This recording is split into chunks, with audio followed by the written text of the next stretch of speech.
FJ tours and ட்ராவல்ஸுடைய travel awareness video இது. மலேசியாவுக்கு ட்ராவல் பண்ணும்போது என்ன ரிக்குவயர்மெண்ட்னு நிறைய பேர் கேட்குறீங்க. மலேசியாவுக்கு ட்ராவல் பண்ணும்பொழுது மற்ற நாடுகளுக்கு எப்படி ட்ராவல் பண்ணும்போது நம்மளுடைய பாஸ்போர்ட் 6 மாத காலமாவது வேலிடாக இருக்கணுமோ, அதே மாதிரி மலேசியாவுக்கு ட்ராவல் பண்ணும்போது கம்பல்சரியாக உங்களுடைய பாஸ்போர்ட் 6 மாத காலமாவது வேலிடிட்டியாக இருக்கணும்.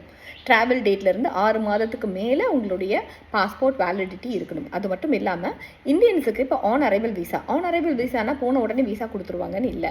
அதுக்கு முன்னாடி நீங்கள் ட்ராவல் பண்ணுறதுக்கு முன்னாடி 72 மணி நேரத்துக்கு முன்னாடி நீங்கள் அங்கே மலேசியன் வெப்சைட்டில் போய் மலேசியன் டிஜிட்டல் அரைவல் கார்டு அப்படின்னு ஒன்று இருக்குது. அதில் கொடுக்கப்பட்டிருந்த கேள்விக்கு எல்லாம் பதில் எழுதணும். உங்களுடைய பெயர், முகவரி, எங்கே தங்க போகிறீங்க, உங்களுடைய மொபைல் நம்பர், உங்கள் மின்னஞ்சல் எல்லா தகவலையும் கொடுக்கணும். அதெல்லாம் கொடுத்ததுக்கப்புறமா அவங்க உங்களுக்கு என்ட்ரி பெர்மிட் கொடுப்பாங்க. அதை வச்சு தான் நம்ம ட்ராவல் பண்ண போகிறோம். அப்போ நம்ம மலேசியாவுக்கு ட்ராவல் பண்ணும்பொழுது உங்களுடைய ட்ராவல் டாக்குமெண்ட்டாக பாஸ்போர்ட் 6 மாத காலம் வேலிடிட்டியோட இருக்கிற பாஸ்போர்ட் தேவை. அப்புறம் இந்த மலேசியன் டிஜிட்டல் அரைவல் கார்டு தேவை. அது மட்டும் இல்லாமல் டெபிட் கார்டு இல்லைனா கிரெடிட் கார்டு இல்லைனா கேஷ் வந்து $500 கையில் இருக்கணும். அது மட்டும் இல்லாமல் உங்களுடைய ரிட்டர்ன் டிக்கெட் ரொம்ப வேண்டியட்ரி. கண்டிப்பாக நீங்கள் மலேசியாவிலேருந்து ரிட்டர்ன் வந்துடுவீங்க. ஏன்னா நீங்கள் ட்ராவல் பண்ண போது டூரிசம் விசா இல்லையா. அந்த டூரிசம் விசா அவங்க உங்களுக்கு ஆன் அரைவலில் கொடுக்கறது உங்களுடைய ட்ராவல் டேட், உங்களுடைய புக்கிங் வவுச்சர் கொடுத்துருப்பீங்க, ஹோட்டல் புக்கிங் வவுச்சர்.